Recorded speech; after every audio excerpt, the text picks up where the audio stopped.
Today we're jumping into operant conditioning, what it is, how it works, and how you can use it for dog training at home. So there's 4 sections to operant conditioning that we're going to be jumping into, and let's get right into the video.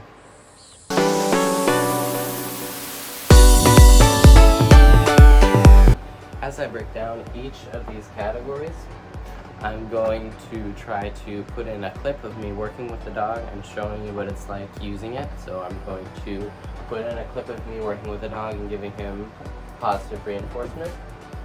Everybody knows how to do that one, but I'll put it in there anyway. Positive punishment using probably a prong collar. Negative reinforcement, so same as we discussed. And negative punishment. I'll show all of those in the upcoming video. Thank you. Alright, let's get into this first section of positive reinforcement.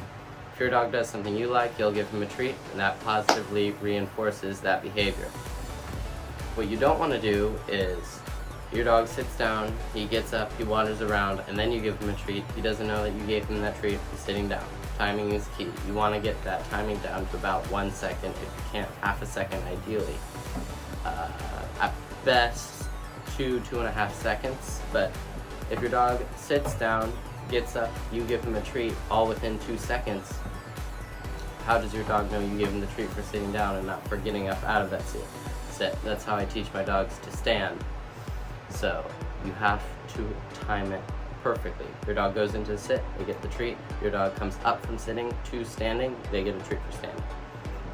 That's pretty much it for positive reinforcement. You reinforce the behavior with something positive, something the dog wants. Let's move into the next section. So the first section of positive reinforcement, pretty much everybody's familiar with giving their dogs a treat. Yes. You reward when they do something that you want. Captain down. Captain down. Good boy. This is Captain.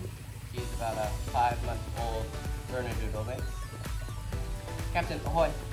Good boy. So when the dog does something you want, yes, you give them something they want, a treat. Yes. Okay, now we're moving into positive punishment, aka prong collar, e-collar, those sorts of things. So when your dog is pulling on a leash, you can add, that's where the positive comes in. Positive and negative doesn't mean good or bad, it just means whether you're adding or taking away. You can add in a prong collar to help remove the pulling. So you can add the prong collar, use proper technique, and eliminate the pulling. And positive punishment is used to help eliminate behaviors that have already arisen. So if you've got a dog that pulls on the leash, dog that jumps on grandma, got 150-pound Great Dane, you would use prong collar to eliminate the jumping behavior. You can add in a punishment. Positive punishment. That's our second category. Let's move into the next category. Captain, come here. Good boy. Sit. This is Captain, a 4-month-old Bernedoodle mix. Let's see if I can find it. This is a Hermspringer prong collar, 2.25 millimeter.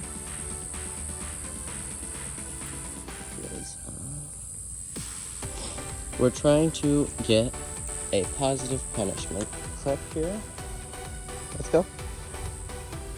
So if he walks out of line, walks too far ahead, I will go through a slight correction. That's the awesome thing about training puppies. You can give them just little corrections. Okay. There's one. And then now we're looking at negative reinforcement. Negative reinforcement, we use treats again. So we're using treats in both positive reinforcement and negative reinforcement. This section is not used nearly enough, or at least not talked about nearly enough. I haven't seen a lot of people talking about it. So how you do it is, let's say you've got a treat pouch, you've got your pup in front of you, might be a dog, it doesn't matter how old your dog is, it could be 7 months, it could be 7 years. Your dog does something you like, shows a certain behavior, you reach into your treat pouch, we're just going to say it's sitting for this example.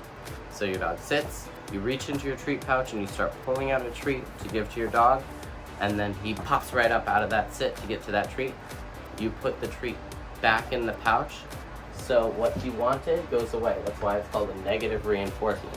Because you reinforce, when he gets up out of that sit, he doesn't get what he wants. So you take away the treat. So that's why it's negative reinforcement. So next time, it probably won't take more than 2. Normally it's the next time they'll stay in that sit. They don't want to have their treat taken away from them. This is a really powerful method to use for sits and downs and things like that, especially for downs. A lot of dogs that I've worked with, like when you get out that treat pouch, when you start pulling out the hot dogs, whatever treats you're using, they'll pop out to get to the treats, and then they're trying to get to the treats, and then they lose focus on what they're doing. But use this one time, maybe twice, and they'll stay in the down. Alright, let's get into the last section of negative punishment. Alright, so here we're with Captain. We're trying to get a negative reinforcement with him. So sit, good boy. So I'm going to come in with the treat, and he's probably going to pop up, and then I'm going to take the treat away. Captain, sit, good boy. So come in, pops up, come in. Now he stays seated. That's how you use negative reinforcement. Break, good boy. In the final section, we have negative punishment. Most people don't understand what negative punishment is because they think of punishing a dog or correcting a dog as positive punishment, being a prong collar or scruffing a dog or something like that. That all fits into the positive punishment category. In the negative punishment category, we have something else, which would be something like an e-collar. So I'll describe to you how negative punishment works right now. So, if you have a dog and he's playing in a field, and you recall him, assuming you've trained the e-collar before, because e-collar doesn't work if you haven't trained it and you don't know how to train it, an e-collar won't work. So assuming he's trained, you recall him, he doesn't come, you can stem him to get him to recall. And you can stem him until he gets back to you. Once he gets back, the pressure comes off. That's why it's called negative punishment, because your negative means you're taking away, as I stated earlier. Negative, taking away, positive, adding. So the negative punishment just means you're going to take away the punishment. And so it's different than in positive punishment. So, recall the dog, doesn't come, you stem until he comes back. That's how negative punishment works.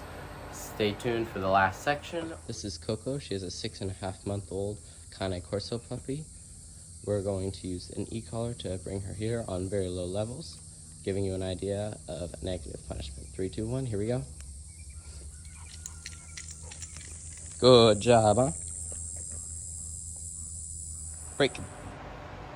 In this last section, I'm going to help all of you get through any confusion you might have, because we're using treats in both positive reinforcement and in negative reinforcement, and we could use an e-collar in both negative punishment and in positive punishment.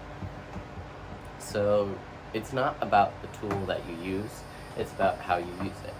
In positive reinforcement, it's about giving the dog something that he wants when he does something good. In positive punishment, it's about adding something negative when he does something bad. In negative reinforcement, it's about taking something the dog wants away from him when he does something you don't want immediately. And then in negative punishment, it's about adding something the dog doesn't like until he gets back into complying with something you want him to do. I hope that helps clear it up. This is operant conditioning. I hope that I made that simple enough to understand. If you had no idea what operant conditioning was at the beginning of the video, I hope you have a pretty good grasp on it. This is going to be the first video of a 3-part series. I'm going to explain operant conditioning, free shaping, and classical conditioning in. So yeah, I hope that helped.